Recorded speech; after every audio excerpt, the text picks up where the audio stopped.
Welcome to Value-Based Care Insights, brought to you by Lumina Health Partners, a national healthcare consulting and leadership development firm focused on improving the strategic, financial, and operational performance of provider organizations and its leaders.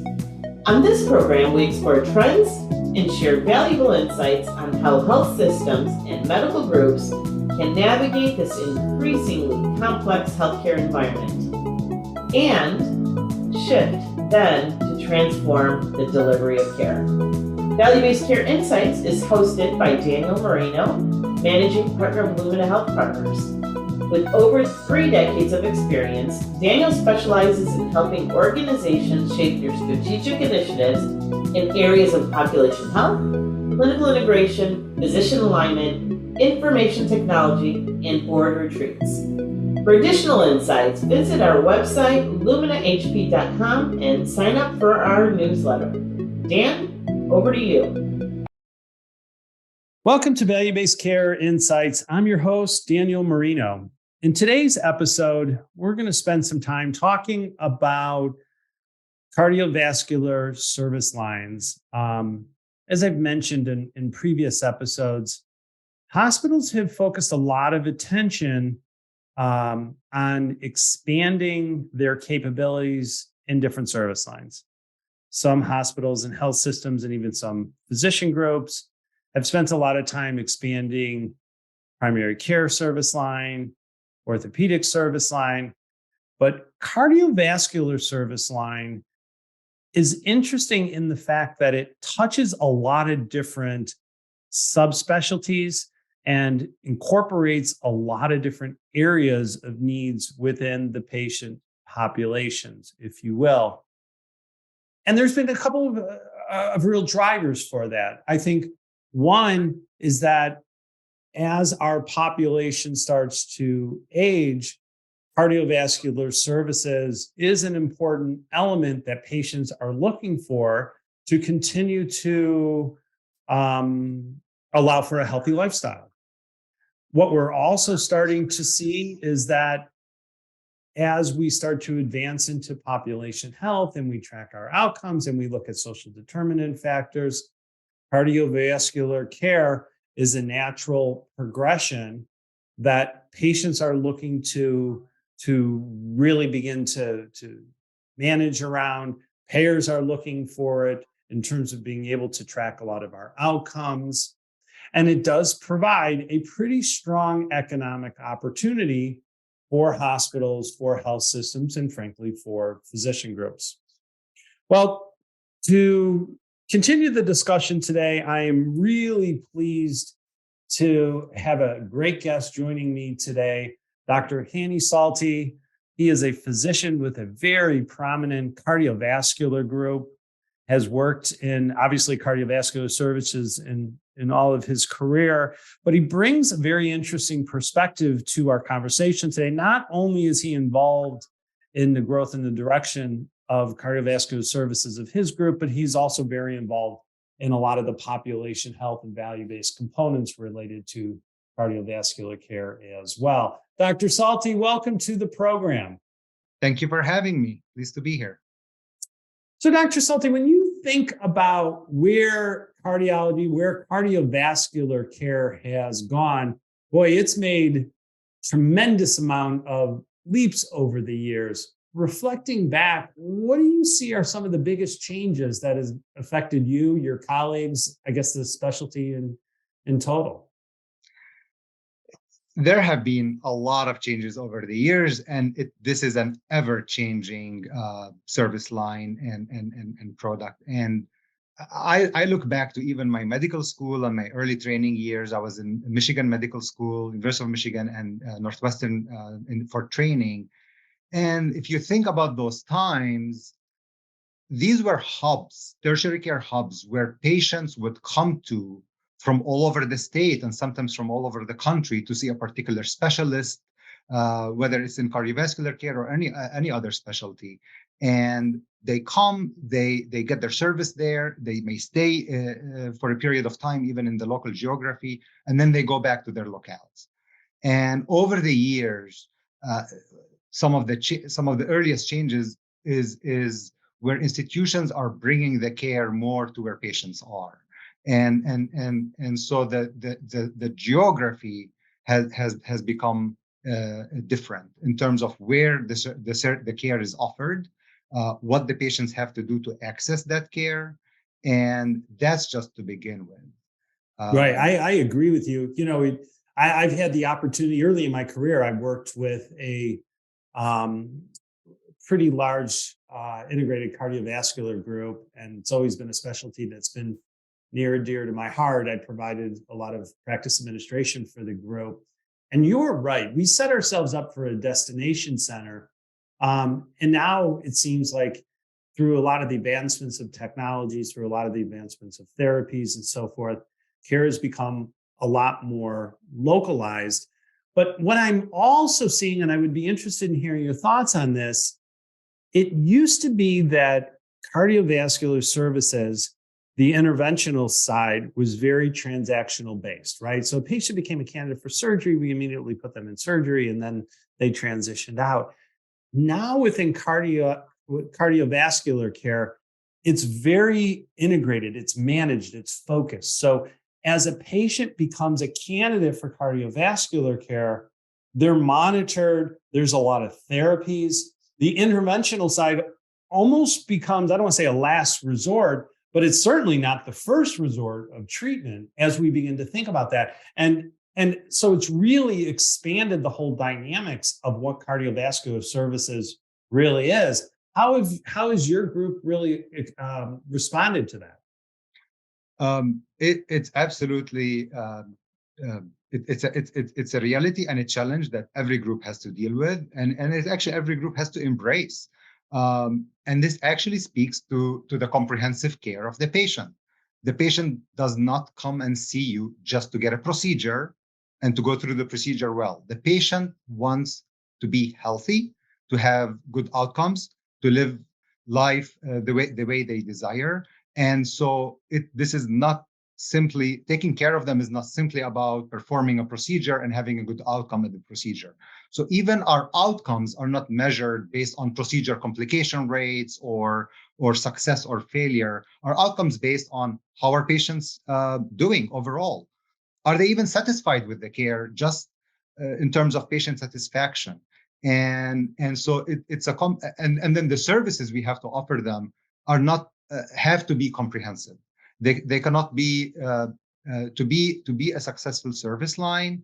You need to be able to offer the patient the full scope of what needs to be offered to them in various situations, whether it's procedures, including surgeries, whether it's cardiac rehab, preventative care, devices for electrophysiology colleagues. And so you have to take them and be able to take them through the entire journey as they seek care from you, and you deliver it to them. Well, and I'll tell you, that is such an important point. And I would even go so far as to say that is a really a primary critical success factor of building a successful cardiovascular service line. You need to have all of the subspecialties integrated, right? So they're working together in managing the patient where they are as the patient's risk condition and complexity needs change. And when you think about it from a value-based care population health perspective, you're measuring really the outcomes of that patient over time. But if you do this well and you have clinical pathways and protocols that you're able to measure, you will significantly impact the overall cost of care and at the same time provide an incredible experience to the patient. That's very true. And for somebody delivering the care, you need to understand the patient as they come to you. What is their risk? What are their comorbidities? What other diseases interact with each other? So population health, tremendously valuable to be able to understand it, utilize it in all your decisions, so that you understand the person, the patient as they come to you in their entirety. And of course, that's tied to outcomes, payments, reimbursement, which in turn feeds back to your experience as a provider delivering that care. Yeah, I absolutely agree. One of the challenges that I often see as I work with a number of different service lines, not just cardiovascular services, but access is an issue. Access is an issue all over healthcare, whether it's primary care, it's cardiology, cardiovascular services, whether it's orthopedics. It seems like there continues to not be enough physicians, not enough providers, and yet the needs are certainly there in delivering that care to the patients. How has your group responded to some of the access changes and really the needs of the patients? One response is what I was touching upon earlier, which is you have to expand your geography. You have to meet patients where they're at geographically. You should not expect them anymore to come to you. And this is not just in cardiology. I mean, patients press a button and expect a car to come pick them up, Right. or press a button and expect the food to come to them. And it should be no different in healthcare. They want the healthcare to be where they're at and to meet them where they're at. And so to make yourself available where the patients are available is very important. And then you have to understand your referral patterns. Some of them are the traditional. You meet the primary care doctors. You have to build relationships with them or other specialties. But also sometimes we're seeing more and more self-referrals. Right. Study the various entities that are supplying care in their area, and they're choosy. They may choose a primary care doctor in one institution and see a specialist in another institution simply because of either reputation or what they offer or where they're at.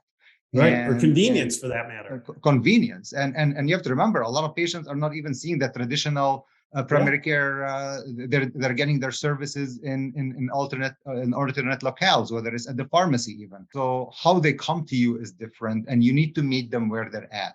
You should not expect them to adapt to what you want, how you want them to behave. You need to be available for them. That is such an interesting point, an important point too.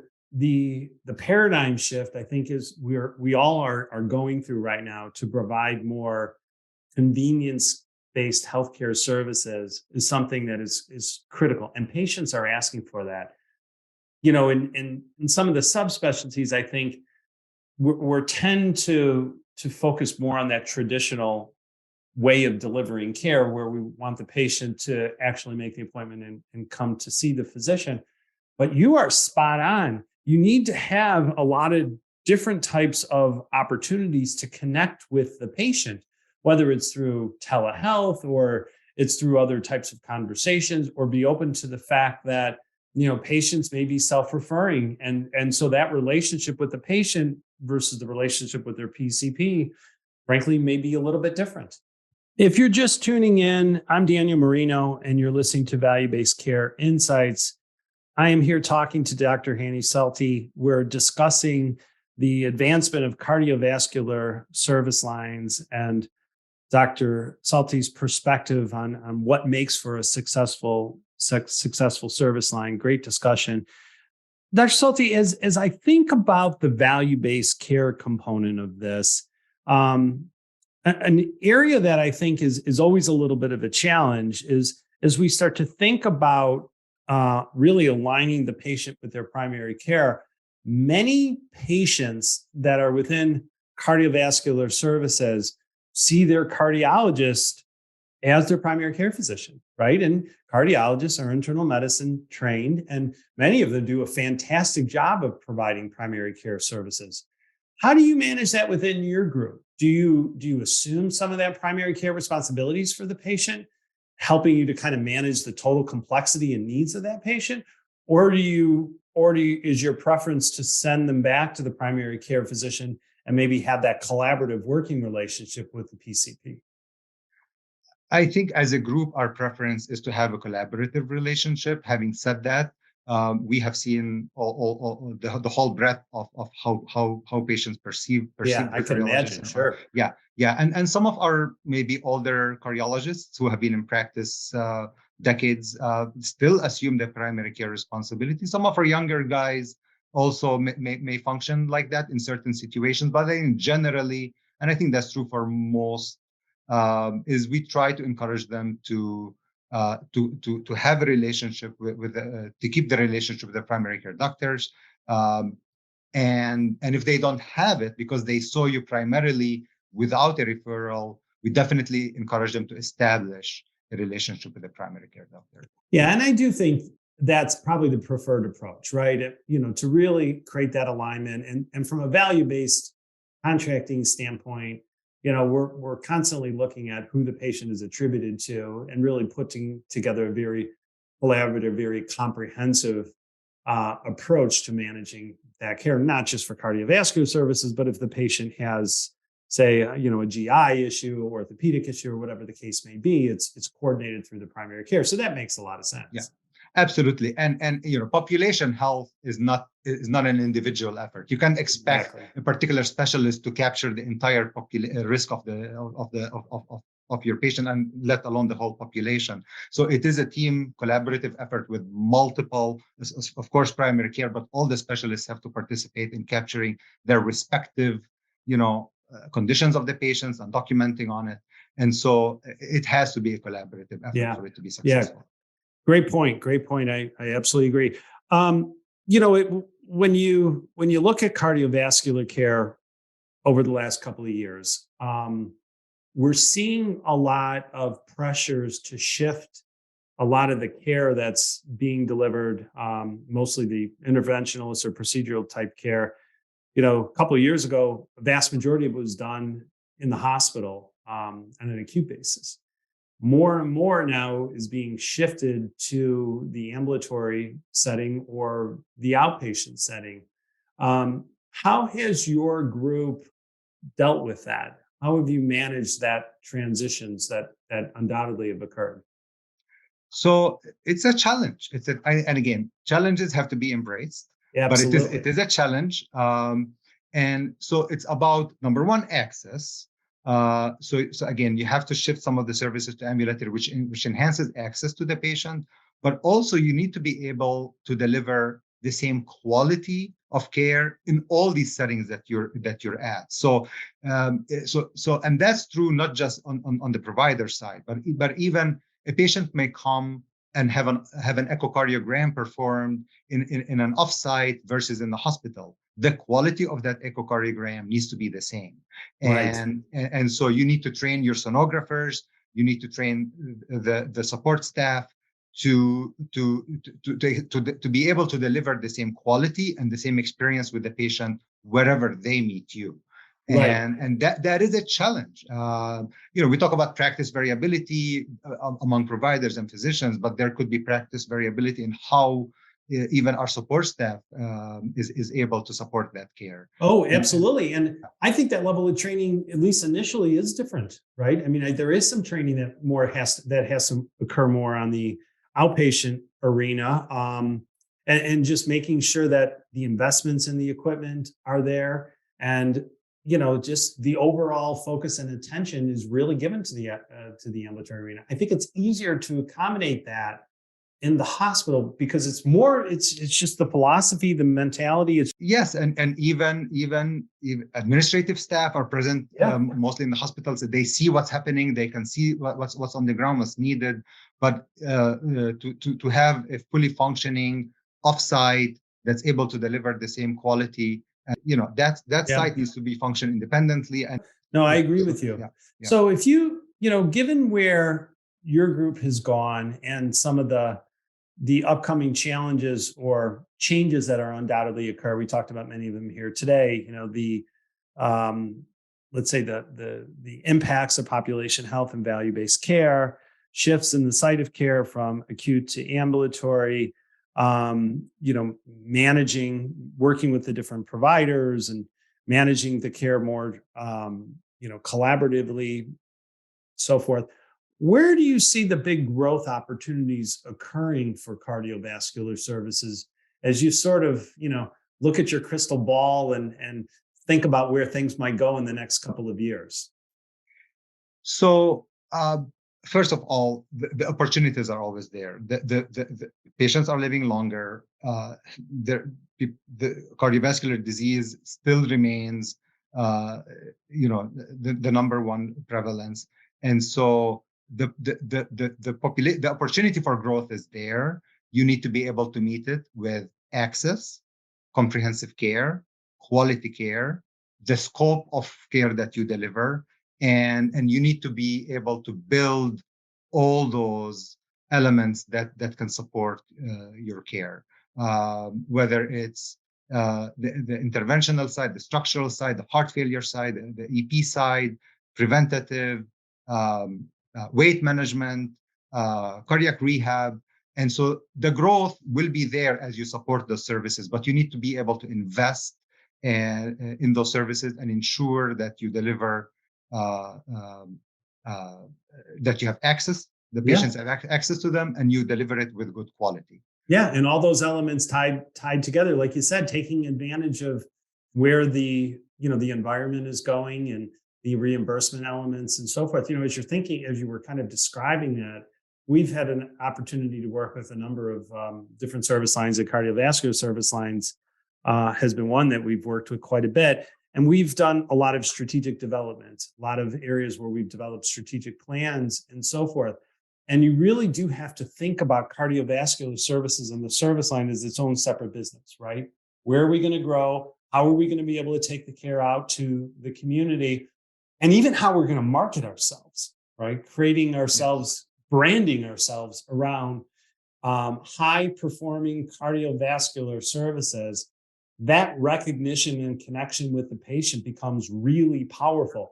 And as you kind of think through all the elements that you just talked about, building that into a strategy, that really allows you to gain a lot of momentum and really see a lot of opportunity for growth.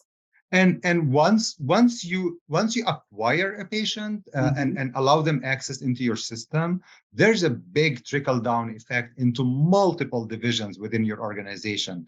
A cardiac patient will touch multiple aspects of your division, whether it's radiology, cardiovascular surgery, and vascular are of course almost automatic, but renal, endocrine and diabetes support, whether it's oncology and hematology and coagulation issues, vascular medicine, pulmonary and critical care. So you are supporting the services then offered by all these other specialties. And so a successful cardiology service line is instrumental in the success of an entire organization. Yeah, boy, that is an absolute great point. So any of our listeners today, that are tuning in, that are interested in expanding their cardiovascular service line, maybe kind of reaching out and connecting with some of their community providers, is there a couple pieces of advice that you may offer some of our listeners today in terms of where they are and maybe where they need to go? I think it boils down to the basic: access, quality, scope of care delivered. Be able to be available, do good work, and be able to provide what the patient needs. And once you work with these three elements, you can scale them up to your capability and time allowment. But that's where anybody can start. Well, I agree with you. And one of the things that's always fascinated me about cardiovascular services is, it touches so many different areas of the healthcare continuum, right? Not just in terms of what happens in the hospital and the ambulatory, but certainly expanding to post-acute and care in the home, which there's a lot of focus on. But it also integrates a lot of the providers and the provider support. So I think reflecting back on those three elements, access, quality, the scope of care, for an organization that really focuses a lot of attention on this, there's a tremendous opportunity for you to expand the amount of services, expand your breadth of reach to the community, as well as then be able to contract around it. Correct. And you'll be able to lift up other aspects of the organization you're working with as you do it successfully. Yeah, absolutely. Well, Dr. Salti, I want to thank you for coming on the program today. It's been a great discussion, as I mentioned. Cardiovascular services, I'm doing a lot of work in this area right now. It's always an area that has been near and dear to my heart, and sounds like you've done fantastic in your group. So I'm very excited for your direction, and I'm particularly excited about how you're taking a population health value-based care approach to it. Because again, as you know, on value-based care insights, that's an important element that we try to share with the group. So I commend you for really thinking through that a lot. You're doing a nice job. Thank you very much. Pleasure to be here. And yes, those are all things we cannot forget about, and more to come. This is the beginning of our journey, not the end yet. Yeah, absolutely. Well, for our listeners today, I want to thank everyone for tuning in. Great discussion on cardiovascular services. And as Dr. Salti mentioned, it really comes down to thinking through what the strategy is, thinking through what the approach is, dealing with access, dealing with your collaboration with your physicians, so on and so forth. I want to thank all of our listeners again for tuning in. Until the next insight, I am Daniel Marino, bringing you 30 minutes of value to your day. Take care. Are you at a crossroad with value-based care? Do you need to chart a future strategy or improve your organization's performance? Visit us at luminahp.com to learn more about our professional advisory services and leadership development programs. Also, you can sign up for our newsletter on our website and follow us on Twitter and LinkedIn.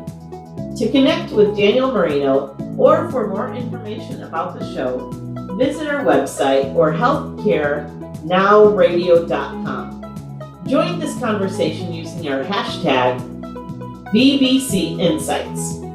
We are Lumina Health Partners. Thank you for joining us today. Until the next Value-Based Care Insight, stay well.